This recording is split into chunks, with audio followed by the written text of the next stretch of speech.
Hello मेरे प्यारे साथियों, कैसे हो आप सभी। मैं रीना हमारे चैनल ज्ञान गंगा एजुकेशनल में आप सभी का स्वागत करती हूं। और जैसे कि आप सब जानते हैं कि मैंने हिंदी साहित्य की सीरीज शुरू कर रखी है। तो जो भी स्टूडेंट अपनी सीयूटी की, यूजीसी हिंदी नेट की, टीजीटी पीजीटी हिंदी की या फिर किसी भी स्टेट का कॉम्पिटिटिव एग्जाम है और आपका विषय यदि हिंदी है तो ये सीरीज आप सभी के लिए बहुत ही यूजफुल रहने वाली है। तो चलिए बिना किसी देरी के हम अपनी क्लास को शुरू करते हैं। आज का जो हमारा विषय रहेगा वो रहेगा प्रयोगवाद काल। इससे पहले जो मैंने आप सभी को प्रगतिवाद के बारे में बताया था, उसके प्रमुख कवियों के विषय में विस्तार से समझाया था, पढ़ाया था। तो जिस भी स्टूडेंट ने उन वीडियो को नहीं देखा है तो प्लेलिस्ट में जा कर के वो वहाँ पर उनको देख सकते हैं। तो प्रयोगवाद के विषय में चलिए हम विस्तार से जानते हैं। इसमें कौन कौन से प्रमुख कवि रहे थे, प्रयोगवाद में उनकी कौन कौन सी प्रमुख विशेषताएं रही थी, उन्होंने हिंदी साहित्य में अपना किस प्रकार से योगदान दिया था और उनकी कौन कौन सी महत्वपूर्ण रचनाएं रही थी। तो चलिए हम जान लेते हैं कि जो प्रयोगवाद है इसका जो समय है वो 1943 ईस्वी से 1953 ईस्वी तक का जो समय है वो हमारा प्रयोगवाद काल के नाम से जाना जाता है। 1943 ईस्वी में अज्ञे के द्वारा संपादित तार सप्तक कवियों के द्वारा नए नए प्रयोगों, प्रतीकों, उपमानों का प्रयोग करते हुए जो साहित्य खड़ी बोली में रचा गया उसे ही प्रयोगवादी साहित्य कहा जाता है। इस काव्य धारा को आरंभ में क्या कहा जाता था, प्रयोगशील काव्य धारा के नाम से पुकारा जाता था। तो इसमें जो हमारा नोट करने का या याद करने का पॉइंट क्या है कि प्रयोगवाद जो था उसको सबसे पहले क्या किस नाम से जाना जाता था, प्रयोगशील काव्य धारा के नाम से पुकारा जाता था। सर्वप्रथम यानी कि सबसे पहले आचार्य नंद दुलारे वाजपेयी ने इस काव्य धारा को बैठे ठाले का धंधा कह करके पुकारा है। और इस काव्य धारा के जो प्रवर्तक थे वो किसको माना जाता है, तो प्रयोगवादी काव्य धारा का जो प्रवर्तक है वो अज्ञे जी को माना जाता है। अब हम आगे देखते हैं कि अज्ञे ने प्रयोगवाद का विरोध करते हुए प्रतीक पत्रिका के अंक में जून 1951 ईस्वी में इसे किस नाम से दिया, उसको क्या नाम दिया गया, उसको नई कविता नाम दिया गया। अज्ञे ने प्रयोगवाद का विरोध किया और अपनी जो प्रतीक पत्रिका थी उसके अंक में जून 1991 ईस्वी में इसको क्या नाम दिया गया, उसको नई कविता का जो नाम है वो प्रदान किया गया था। हिंदी में प्रयोगवादी जो विचारधारा थी वो अंग्रेजी के साहित्य न्यू सिग्नेचर आंदोलन से क्या थी, प्रभावित ये विचारधारा मानी जाती थी। इस काव्य धारा में नए नए प्रतीक यानी कि उपमानों का अधिक प्रयोग किया गया था, जिस कारण इस काव्य धारा को प्रतीकवाद के नाम से भी जाना जाता है। तो प्रतीकवाद के नाम से किसको जाना जाता है, जो प्रयोगवाद है उसको ही प्रतीकवाद के नाम से भी जाना जाता है। अब हम आगे देखें कि जो डॉक्टर लक्ष्मीकांत वर्मा है उसने प्रयोगवाद को क्या कहा है, ज्ञात से अज्ञात की ओर बढ़ने वाली बौद्धिक जागरूकता कह करके पुकारा है। तो ये किसने कहा है, ये डॉक्टर लक्ष्मीकांत वर्मा ने कहा है। किसको, प्रयोगवाद को। डॉक्टर गणपति चंद्र गुप्त के अनुसार लोक कल्याण की उपेक्षा करना यानी कि लोक कल्याण की तरफ ज़्यादा ध्यान ना देना इस काव्य धारा का क्या है, इस काव्य धारा का मुख्य दोष माना गया है। डॉक्टर गणपति चंद्र गुप्त के अनुसार उन्होंने क्या माना है कि इस काव्य धारा का जो मुख्य दोष है वो क्या है, लोक कल्याण की उपेक्षा करना। इस काव्य धारा के विकास में तार सप्तक का विशेष योगदान माना जाता है। यानी कि जो प्रयोगवादी जो हमारी काव्य धारा थी उसके विकास में सबसे ज़्यादा योगदान यानी कि विशेष रूप से जो योगदान दिया था वो किसने दिया था, तार सप्तक ने दिया था। अब हम आगे देख लेते हैं कि जो तार सप्तक है वो क्या है। तार सप्तक के विषय में अब हम जानेंगे कि जो अज्ञे ने, जैसे कि अभी हमने पीछे पढ़ा था कि जो अज्ञे ने 1943 ईस्वी में तार सप्तक का क्या किया था, संपादन किया था। ये जो तार सप्तक है वो क्या होता है, तो इसके विषय में हम जान लेते हैं कि एक ही प्रकार की विचारधारा वाले, एक ही प्रकार की जिन कवियों की विचारधारा एक जैसी है उन्हीं 7 कवियों के समूह को क्या कहा जाता है, तार सप्तक कहा जाता है। किसी भी प्रकार के कवियों का समूह बना लिया 7 कवियों का तो वो तार सप्तक नहीं कहलाएगा, बल्कि इसमें कहा गया है कि जिन 7 कवियों की विचारधारा एक जैसी है उन्हीं 7 कवियों के समूह से ही तार सप्तक बना है, यानी कि उन्हीं 7 कवियों के समूह को तार सप्तक कहा जाता है। तार सप्तक मूलतः प्रभाकर माचवे की विचारधारा मानी जाती है। तो किसकी विचारधारा मानी जाती है, प्रभाकर माचवे की विचारधारा मानी जाती है, परंतु इसका जो प्रवर्तन है वो किसने किया, अज्ञे जी ने किया है। तार सप्तक के प्रवर्तक अज्ञे जी ने तार सप्तक की जो परिभाषा है वो किस प्रकार से दी है, तो चलिए उसको देख लेते हैं। एक ही प्रकार की भाव चेतना के तार में पिरोए हुए 7 कवियों की रचनाओं का संकलन ही तार सप्तक कहलाता है। यानी कि जैसे कि अभी ने कहा कि एक ही प्रकार की भाव चेतना, जिन 7 कवियों के भाव एक जैसी है, चेतना एक जैसी है, विचार एक जैसी है, उन्हीं में पिरोए हुए, यानी कि उन्हीं विचारधाराओं को मिलाते हुए, उन्हीं भाव चेतनाओं का एक तार बनाते हुए जिन 7 कवियों ने अपनी कविताओं की रचना की है उन्हीं का ही संकलन क्या कहलाएगा, तार सप्तक कहलाता है। अज्ञे ने तार सप्तक कवियों को राहों का अन्वेक्षी भी कह करके पुकारा है। तो किसने कहा है, अज्ञे जी ने कहा है। हिंदी साहित्य में अब तक कितने सप्तकों का गठन हुआ है, तो हिंदी साहित्य में अब तक 4 सप्तकों का गठन हुआ है। तो वे 4 सप्तक कौन कौन से हैं, तो चलिए उनको हम देख लेते हैं। पहला जो हमारा तार सप्तक है, इसका जो गठन हुआ था, यानी कि इसको जब संपादित किया गया था वो 1943 ईस्वी में किया गया था। तो पहले जो तार सप्तक था उसमें कौन कौन से कवि थे, तो उनको हम जान लेते हैं।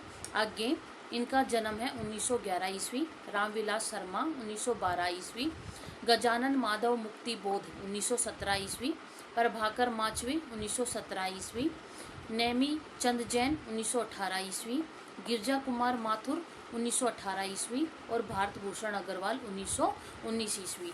तो ये पहले जो तार सप्तक था जिसका गठन जो है वो 1943 ईस्वी में किया गया था, तो उसमें इन 7 कवियों को शामिल किया जाता है। अक्सर ये परीक्षा में पूछ लेते हैं कि पहले तार सप्तक में कौन कौन से कवि हैं, या फिर पूछ लेते हैं 4 कवियों का नाम दे देते हैं और उसमें से पूछ लेते हैं इनमें से कौन ऐसा कवि है जो तार सप्तक में शामिल नहीं था। तो इस प्रकार से इनको जो है याद रखेंगे कि पहले जो तार सप्तक था हमारा जिसका संपादन 1943 ईस्वी में हुआ था उसमें कौन कौन से कवि थे, तो इसको हम याद रखेंगे और याद करते हुए चलेंगे। अब हम अपने दूसरे तार सप्तक के विषय में जान लेते हैं कि जो दूसरा हमारा तार सप्तक था उसका गठन कब हुआ था, उसको 1951 ईस्वी में गठित किया गया था, संपादित किया गया था। तो इस दूसरे तार सप्तक में किन किन कवियों को शामिल किया गया, तो इसमें शमशेर बहादुर सिंह 1911 ईस्वी, भवानी प्रसाद मिश्र 1913 ईस्वी, शकुंतला माथुर 1922 ईस्वी, हरि नारायण व्यास 1923 ईस्वी, नरेश मेहता 1924 ईस्वी, धर्मवीर भारती 1926 ईस्वी और रघुवीर साय 1929 ईस्वी। तो दूसरे सप्तक में जो हमारे 7 कवि थे वो कौन कौन से थे, शमशेर बहादुर सिंह, भवानी प्रसाद मिश्र, शकुंतला माथुर, नरेश मेहता, हरि नारायण व्यास, धर्मवीर भारती और रघुवीर साय। तो ये जो थे हमारे 7 तार सप्तक थे। तो इनको भी, इनके नाम को भी याद करते हुए चलेंगे कि क्योंकि इसमें भी पूछ लेते हैं कि दूसरे तार सप्तक में कौन से कवि थे, तीसरे में कौन से थे, चौथे में कौन से थे, या फिर ये पूछ लेते हैं 4 कवि दे देते हैं तो उनमें से पूछते हैं कि इनमें ऐसा कौन सा कवि है जो उन दूसरे तार सप्तक में नहीं है, या तीसरे तार सप्तक में नहीं है, या चौथे तार सप्तक में नहीं है। तो इस प्रकार से इन जो 7 कवि हैं जिनका समूह दिया गया, जैसे तार सप्तक कवि का, दूसरे तार सप्तक कवि, तीसरा और चौथा, तो इस प्रकार से इन कवियों को याद रखेंगे कि कौन सा कवि कौन से तार सप्तक में शामिल है। अब हम अपने आगे जो तीसरा हमारा तार सप्तक है उसके विषय में जान लेते हैं। जो तीसरा तार सप्तक है उसका जो ये समय है वो है 1959 ईस्वी। इसमें कौन कौन से कवि हैं, तो परियाग नारायण त्रिपाठी 1919 ईस्वी, मदन वात्सायन 1922 ईस्वी, विजयदेव नारायण शाही 1924 ईस्वी, कुंवर नारायण 1927 ईस्वी, शमशेर दयाल सक्सेना 1927 ईस्वी, केदारनाथ सिंह 1932 ईस्वी और कीर्ति चौधरी 1935 ईस्वी। तो ये जो कवि हैं ये हमारे तीसरे तार सप्तक में आते हैं। अब हमारा चौथा जो तार सप्तक है तो देख लेते हैं उसमें भी कौन कौन से कवि शामिल हैं। तो जो चौथा तार सप्तक है उसका जो समय है वो है 1979 ईस्वी। इसमें कौन कौन से कवि हैं तो अवधेश कुमार, राजकुमार कुंभज, श्री राम वर्मा, राजेंद्र किशोर, नंद किशोर आचार्य, सुमन राजे और स्वदेश भारती, ये हमारे चौथे तार सप्तक में आते हैं। अब हम हैं अपने आगे के जो विषय है उसको जान लेते हैं कि नकेनवाद या परपद्यवाद, जो ये नकेनवाद है या फिर ये परपद्यवाद है ये क्या होता है। तो चलिए इसके विषय में हम जान लेते हैं कि अज्ञे के द्वारा संपादित तार सप्तक एवं दूसरे सप्तक की सफलता को देखते हुए किसने, नलिन विलोचन शर्मा ने 1956 ईस्वी में अपने दो साथी, तो इनके दो साथी कौन कौन से थे, केसरी कुमार और नरेश कुमार, इनको साथ मिलाकर इन तीनों कवियों ने एक समूह बनाया। उसको किस नाम से जाना जाता है तो उसको नकेनवाद या परपद्यवाद के नाम से जाना जाता है। कौन सा, नलिन विलोचन शर्मा का न, केसरी कुमार का क के और नरेश कुमार का न। तो इस प्रकार से ये क्या हो गया, नकेनवाद। तो ये इन तीन कवियों ने एक समूह बनाया जिसको नकेनवाद के नाम से जाना जाता है। डॉक्टर बच्चन सिंह ने इस नकेनवाद को क्या कहा है तो उन्होंने इसको रूपवाद कह करके पुकारा है। तो किसको, नकेनवाद को किसने, बच्चन सिंह ने रूपवाद के नाम से पुकारा है। अब हम जो है अपने प्रयोगवाद के जितने भी हमारे प्रमुख कवि हैं उनको हम जान लेते हैं। सबसे पहले है हमारे प्रवर्तक, कौन, सच्चिदानंद हीरानंद वात्सायन अज्ञे। तो इनके विषय में हम जो महत्वपूर्ण तथ्य हैं, इनकी रचनाएं हैं, उनके विषय में चलिए हम जान लेते हैं कि जो अज्ञे जी का जो जन्म हुआ था वो 1911 ईस्वी में हुआ था और इनकी जो मृत्यु है वो 1987 ईस्वी में हुई थी। इनके जन्म स्थान के बारे में अगर मैं कहूँ तो इनका जो जन्म हुआ था वो कसिया, जिला देवरिया, उत्तर प्रदेश में इनका जन्म हुआ था। इनकी जो प्रमुख रचनाएं हैं वो कौन कौन सी हैं तो चलिए उनको जान लेते हैं। भग्नदूत 1933 ईस्वी, इयतलम 1943 ईस्वी, हरी घास पर क्षण भर, बावरा हेरी 1954, इंद्रधनुष रोंदे हुए 1957, अरि ओ करुणा प्रभा में 1959, आंगन के पार द्वार 1961, कितनी नावों में कितनी बार 1967 ईस्वी, सागर मुद्रा 1970 ईस्वी, क्योंकि मैं उसे जानता हूँ 1969 ईस्वी, महावृक्ष के नीचे 1977 ईस्वी, नदी की बाग पर छाया 1981 ईस्वी, ऐसा कोई घर आपने देखा है 1986 ईस्वी, प्रियजन डेज एंड अदर पोएम्स, और उसके बाद है चिंता, और फिर अंतर गुहावासी और सावन मेघ। तो ये जो है हमारे ये जो प्रमुख रचनाएं हैं वो किसकी है तो ये अज्ञे जी की प्रमुख रचनाएं हैं। अब इनके जो विशेष तथ्य हैं अज्ञे से संबंधित तो चलिए उनको भी हम जान लेते हैं कि अज्ञे जी के द्वारा निम्नलिखित पत्रिकाओं का जो संपादन कार्य है वो किया गया है। तो अज्ञे जी ने किन किन पत्र पत्रिकाओं का संपादन किया है तो चलिए उनको जान लेते हैं। विशाल भारत, दिनमान, सैनिक, प्रतीक, वॉक, नवभारत टाइम्स, तार सप्तक, दूसरा सप्तक, तीसरा सप्तक, चौथा सप्तक और रूपांभरा। तो ये जो पत्र पत्रिकाएं हैं इनका संपादन किसने किया है तो अज्ञे जी ने किया है। अब हम आगे देख लेते हैं कि अज्ञे की कविताओं का एक जो संग्रह है वो किससे, सदा नीरा नाम से 2 खंडों में प्रकाशित करवाया गया था। तो अज्ञे की जो कविताएं हैं उनका संग्रह किस नाम से जाना जाता है, सदा नीरा नाम से, जिसको 2 खंडों में प्रकाशित कराया गया था। और जो अज्ञे जी हैं उनका जो वास्तविक नाम था वो क्या है, सच्चिदानंद हीरानंद वात्सायन, ये जो है इनका वास्तविक नाम है और अज्ञे इनका क्या है, उपनाम माना जाता है। जो किसने दिया था, वो जो मुंशी प्रेमचंद के द्वारा प्रदान किया गया था। हिंदी गद्य साहित्य में इन्होंने कुट्टी चातन उपनाम से लेखन कार्य किया है। और हिंदी साहित्य जगत में इनको वेष्टि चेतना का कवि के नाम से भी पुकारा जाता है। तो अज्ञे को किस नाम से जाना जाता है? वेष्टि चेतना का कवि नाम से पुकारा जाता है। इन्होंने 1943 ईस्वी से लेकर के 1946 ईस्वी तक भारतीय सेना में सैनिक के रूप में कार्य किया था। वहाँ ये सेना के लिए क्या करते थे? बम बनाने का कार्य किया करते थे। इनके द्वारा रचित कितनी नावों में कितनी बार, ये जो रचना है, इसके लिए इनको 1978 ईस्वी में भारतीय ज्ञानपीठ पुरस्कार प्राप्त हुआ था। और आंगन के पार द्वार, ये जो रचना है, इसके लिए इनको 1964 ईस्वी में साहित्य अकादमी पुरस्कार दिया गया था। आंगन के पार द्वार जो रचना है वो 3 खंडों में विभाजित है। तो वो कौन कौन सी है? सलीला, चक्रांत शिला और असाध्य वीणा। तो इसके बाद हम आगे देख लेते हैं असाध्य वीणा। इनके द्वारा रचित कैसी रचना है? तो असाध्य वीणा इनके द्वारा रचित एक लंबी कविता है। इसे अज्ञे जी की प्रतिनिधि कविता भी माना जाता है। और ये कविता में क्या है? इस कविता में जैन बुद्धिज्म की ज्ञान संप्रदाय या अशब्द संप्रदाय पर आधारित इस रचना को माना जाता है। यानी कि जो कविता है असाध्य वीणा, ये कैसी है?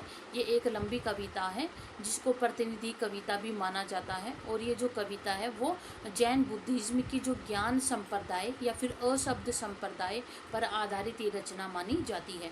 इनकी गद्य रचनाओं में कलिष्ठ शब्दों का प्रयोग हुआ है, जिसके कारण इनको क्या कहा जाता है? कठिन गद्य का प्रेत भी कहा जाता है। तो कठिन गद्य का प्रेत किसको कहा जाएगा? तो कठिन गद्य का जो प्रेत है वो अज्ञे जी को माना जाता है। हिंदी साहित्यकारों की रचना के लिए इन्होंने 1980 ईस्वी में वत्सल निधि नामक एक ट्रस्ट की स्थापना भी की थी। और इनके द्वारा रचित जितनी भी रचनाएं हैं उनको अज्ञे रचनावली के नाम से कुल 18 खंडों में प्रकाशित करवाया गया है।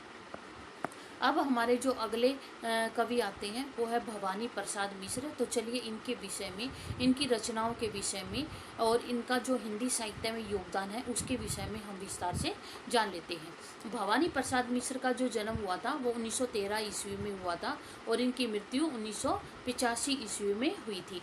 इनकी प्रमुख रचनाओं के विषय में अगर कहें तो इनकी जो प्रमुख रचनाएं हैं वो कौन कौन सी हैं?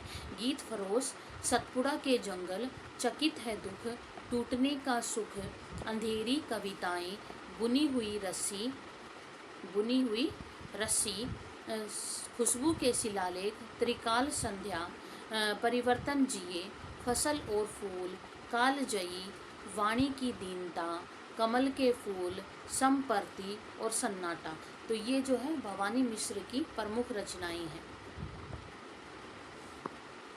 अब इन भवानी प्रसाद मिश्र से संबंधित जो महत्वपूर्ण तथ्य हैं उनको हम जान लेते हैं। भवानी प्रसाद मिश्र की जो रचना है बुनी हुई रस्सी, इसके लिए भवानी प्रसाद मिश्र को 1972 ईस्वी में कौन सा पुरस्कार प्राप्त हुआ था? तो साहित्य अकादमी पुरस्कार प्राप्त हुआ था। इन्होंने अपनी सर्वप्रथम कविता 10 वर्ष की अल्पायु में अपने बड़े भाई की प्रेरणा से की शीर्षक से घोड़े शीर्षक से लिखी थी। इन्होंने कल्पना और गांधी वाडम्बे नामक पत्रिका है उसका संपादन भी किया था। तो इन्होंने कौन कौन सी पत्रिकाओं का संपादन किया? कल्पना और गांधी वाडम्बे नामक पत्रिकाओं का संपादन भी किया था। इनकी कविताओं में गांधीवादी विचारधारा का अत्यधिक प्रयोग किया गया है, जिसके कारण इनको उदय प्रकाश ने कविता का गांधी नाम से पुकारा है। किसने पुकारा है? उदय प्रकाश ने कविता का गांधी उपनाम से पुकारा है। क्यों? क्योंकि इनकी कविताओं में गांधीवादी जो विचारधारा है वो सबसे ज़्यादा मिलती है, उसका सबसे ज़्यादा प्रयोग किया गया है।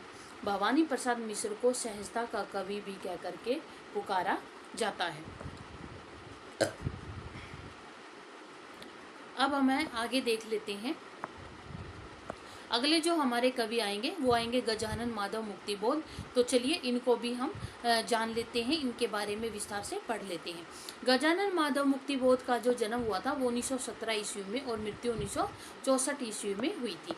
इनकी प्रमुख रचनाएं कौन कौन सी हैं? तो इनकी प्रमुख रचनाएं चांद का मुंह टेढ़ा है, ये कब की है? ये 1964 ईस्वी की रचना है। और भूरी भूरी खाक धूल, ये 1980 ईस्वी की प्रमुख रचना इनकी मानी जाती है। इनकी कविताएं कौन कौन सी हैं? तो बरम राक्षस 1957, अंधेरे में 1964, पूंजीवादी समाज के प्रति भूल गलती, दिमागी गुनाहगार और लकड़ी का रावण। तो ये इनकी प्रमुख रचनाएं, प्रमुख कविताएं हमें प्राप्त होती हैं। तो इनसे संबंधित कौन कौन से महत्वपूर्ण तथ्य हैं, तो चलिए उनको भी जान लेते हैं। हिंदी साहित्य जगत में मुक्ति बोध को किस नाम से जाना जाता है? तीव्र इंद्रिय बोध का कवि या फिर भयानक खबरों का कवि नाम से पुकारा जाता है। तो किसको? मुक्ति बोध को जाना जाता है। इनके द्वारा रचित कविताओं को स्वाधीन भारत का स्थापी ढांचा कहा जाता है और रामविलास शर्मा की तरह इनको भी केवल अज्ञे जी की कृपा सहित तार सप्तक में स्थान दिया गया था। इनके द्वारा रचित मध्य भारत प्रगतिशील लेखक संघ नामक एक संगठन की स्थापना भी की गई थी। डॉक्टर बच्चन सिंह ने इनकी कविताओं को क्या कहा है? तो प्रगतिवादी एवं प्रयोगवाद का रसायन मिश्रण कह करके पुकारा है। तो किसकी कविताओं को? मुक्तिबोध की कविताओं को बच्चन सिंह ने क्या कहा है? प्रगतिवाद या प्रयोगवाद का रासायनिक मिश्रण। इन्होंने नागपुर से नया खून नामक एक तार सप्तक पत्रिका का क्या किया? संपादन भी किया था और इनके द्वारा रचित समस्त रचनाओं को मुक्तिबोध प्रश्नावली के नाम से 6 खंडों में प्रकाशित करवाया गया है। अब हम अपने अगले जो कवि कौन से हैं, तो वो है गिरजा कुमार माथुर। तो चलिए गिरजा कुमार माथुर के विषय में हम जान लेते हैं। गिरजा कुमार माथुर का जो जन्म हुआ था 1918 ईस्वी में और इनकी मृत्यु 1994 ईस्वी में हुई थी। इनकी प्रमुख रचनाओं के विषय में कहें तो इनकी प्रमुख रचनाएं कौन कौन सी हैं? मंजीर, नाश और निर्माण, धूप के धान, शिलापंख चमकीले, छाया मत छूना, भीतरी नदी की यात्रा, पृथ्वी कल्प, साक्षी रहे वर्तमान, कल्पांतर, मैं वक्त के हूँ सामने और मुझे और भी कहना है। ये इनकी प्रमुख रचनाएं हैं। अब हम आगे देख लेते हैं कि इनसे आगे जो है इनकी महत्वपूर्ण तथ्य हैं वो कौन कौन से हैं। तो महत्वपूर्ण तथ्यों के विषय में हम जान लेते हैं कि मैं वक्त के हूँ सामने, इस रचना के लिए गिरजा कुमार माथुर को 1999 ईस्वी में साहित्य अकादमी पुरस्कार प्राप्त हुआ था। हिंदी साहित्य जगत में इनको रोमानी मिजाज का कवि नाम से भी पुकारा जाता है। गिरजा कुमार माथुर के द्वारा गगनांचल नामक एक पत्रिका का क्या किया गया था? संपादन कार्य भी किया गया था। हम होंगे कामयाब, हम होंगे कामयाब एक दिन, ये जो हमारा प्रसिद्ध गीत है, देशभक्ति गीत, इसके रचयिता कौन माने जाते हैं? तो इसके रचयिता गिरजा कुमार माथुर माने जाते हैं। और ये जो गीत है वो अंग्रेजी का जो एक गीत है वी शैल ओवरकम, इसके जो है हिंदी अनुवाद इसका किया गया है।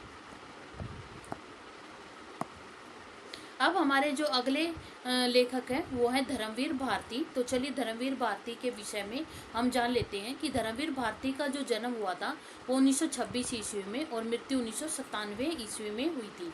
इनकी प्रमुख रचनाएं कौन कौन सी हैं? तो इनकी प्रमुख रचनाएं हैं गुनाहों का देवता, ठंडा लोहा 1952, अंधा युग 1955, 7 गीत वर्ष 1959, कनुप्रिया 1959, देशांतर 1960 और सपना अभी भी। तो ये जो है धर्मवीर भारती की प्रमुख रचनाएं मानी जाती हैं।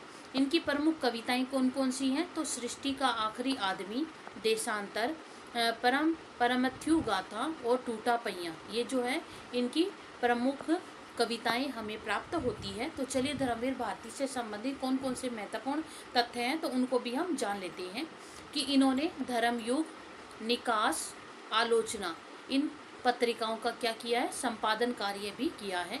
साहित्यकारों की सहायता के लिए इन्होंने परिमल नामक एक संस्था की स्थापना भी की थी। इनके द्वारा रचित सूरज का 7वां घोड़ा, इस उपन्यास पर क्या है एक टेलीफिल्म का भी निर्माण हुआ था। इनकी कविताओं में वासनात्मक प्रेम भावना का अधिक चित्रण किया गया। तो किसकी? धर्मवीर भारती की कविताओं में।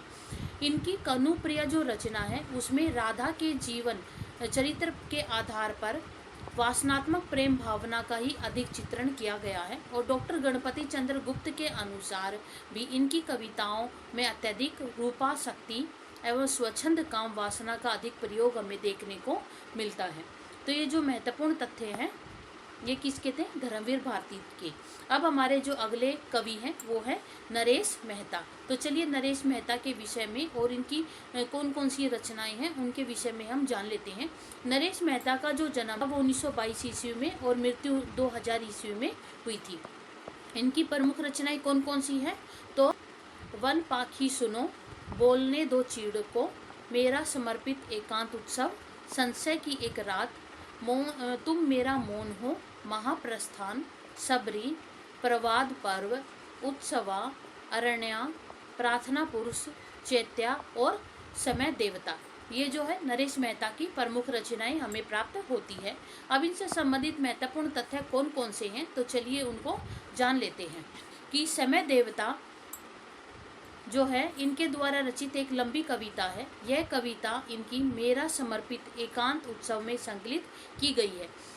संशय की एक रात जो है नरेश मेहता की सबसे प्रसिद्ध रचना मानी जाती है। इस रचना में इन्होंने राम रावण युद्ध से पहले राम के मन में उत्पन्न होने वाली संशय का क्या किया है? वर्णन किया गया है।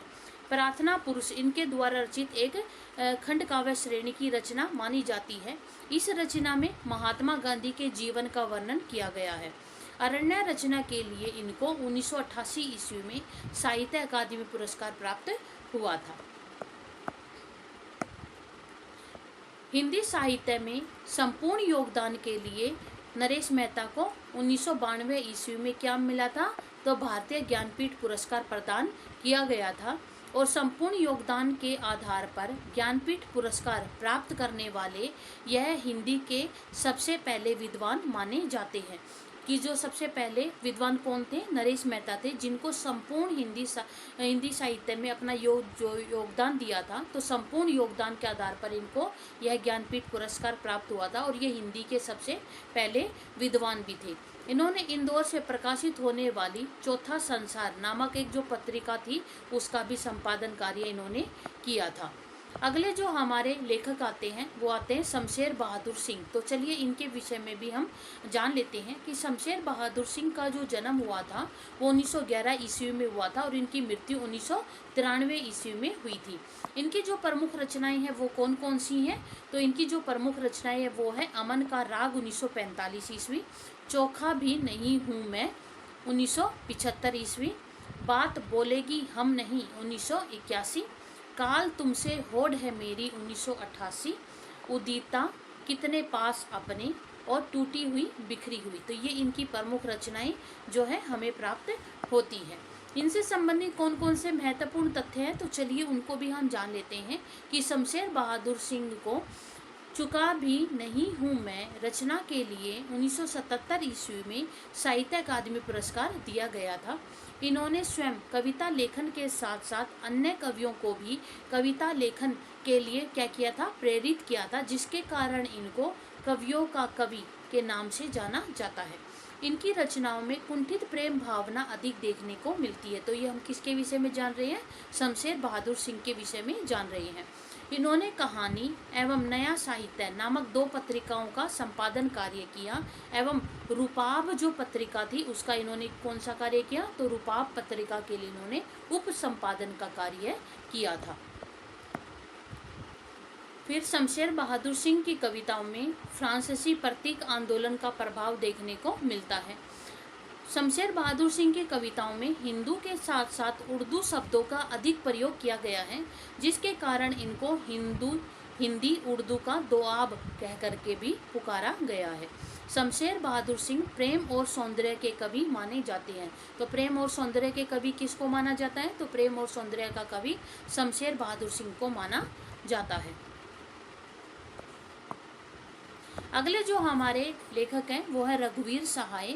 तो इनके विषय में भी हम देख लेते हैं कि रघुवीर सहाय का जो जन्म था वो 1929 ईस्वी में और मृत्यु 1990 ईस्वी में हुई थी।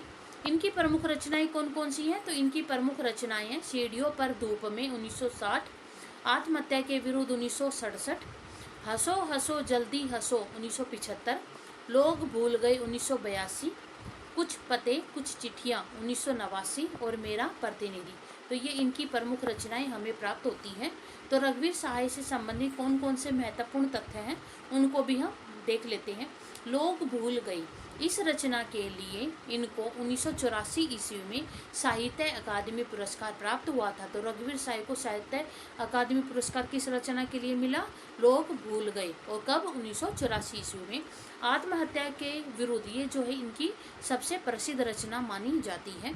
नाटकीय एकालाप यानी कि एकाभिनय श्रेणी की इस रचना में इन्होंने आधुनिक लोकतंत्र में व्याप्त भ्रष्टाचार की समस्याओं पर व्यंग्य किया। हंसो हंसो जल्दी हंसो रचना में इनके द्वारा आपातकाल में लिखी गई जितनी भी व्यंग्यात्मक कविताएं थी उनका संकलन किया गया है।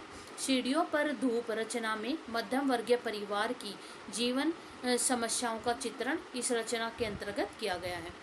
रघुवीर सहाय ने मेरा प्रतिनिधि कविता राम मनोहर लोहिया के प्रति लिखी थी। अगले जो हमारे लेखक आएंगे वो आएंगे भारत भूषण अग्रवाल। भारत भूषण अग्रवाल का जन्म 1919 ईस्वी में और मृत्यु 1975 ईस्वी में हुई थी। इनकी प्रमुख रचनाएं कौन कौन सी हैं? तो इनकी प्रमुख रचनाएं हैं छवि के बंधन, जागते रहो, मुक्ति मार्ग, ओ अप्रस्तुत मन, कागज के फूल, एक उठा हुआ हाथ, अग्निलीक, उतना वह सूरज है। तो ये जो है इनकी प्रमुख रचनाएं हमें प्राप्त होती है। इनसे संबंधित महत्वपूर्ण तथ्य कौन से हैं? तो उतना हुआ वह सूरज। इस रचना के लिए इनको 1978 ईस्वी में साहित्य अकादमी पुरस्कार प्राप्त हुआ था। और इनकी आरंभिक कविताओं में प्रतिवाद या मार्क्सवाद की प्रधानता हमें देखने को मिलती है। तो ये किसकी है? ये हमारे भारत भूषण अग्रवाल से संबंधित महत्वपूर्ण तथ्य थे। कल हम अपने नए टॉपिक के साथ मिलेंगे। आज आपको मेरी वीडियो कैसी लगी मुझे कमेंट में ज़रूर लिख करके बताइएगा। और अगर आपको मेरी वीडियो अच्छी लग रही है तो इसको लाइक करें और ज़्यादा से ज़्यादा शेयर करें, ताकि जो भी स्टूडेंट अपने CUT की, UGC हिंदी नेट की, TGT PGT हिंदी की या फिर किसी भी स्टेट का कम्पिटिटिव एग्ज़ाम और उनका विषय यदि हिंदी है तो वो इन वीडियो के जरिए, इन सीरीज़ के जरिए अपनी तैयारी को बेहतर कर सकते हैं। जिस भी स्टूडेंट ने मेरा टेलीग्राम चैनल या इंस्टाग्राम चैनल को ज्वाइन नहीं किया है तो इस वीडियो के डिस्क्रिप्शन में उसका लिंक दिया गया है, तो आप वहां जाकर के उसको ज्वाइन कर सकते हैं। और साथ ही साथ जो भी स्टूडेंट हमारे इस चैनल पर नए आए हैं तो वो हमारे ज्ञान गंगा एजुकेशनल चैनल को सब्सक्राइब कर लें और साथ ही साथ बेल आइकन को दबा करके ऑल के बटन को भी प्रेस कर लें, ताकि मैं जो भी नई वीडियो डालूँ उसका नोटिफिकेशन आप सभी तक सबसे पहले पहुँचे। तब तक के लिए धन्यवाद। Take care. Bye bye.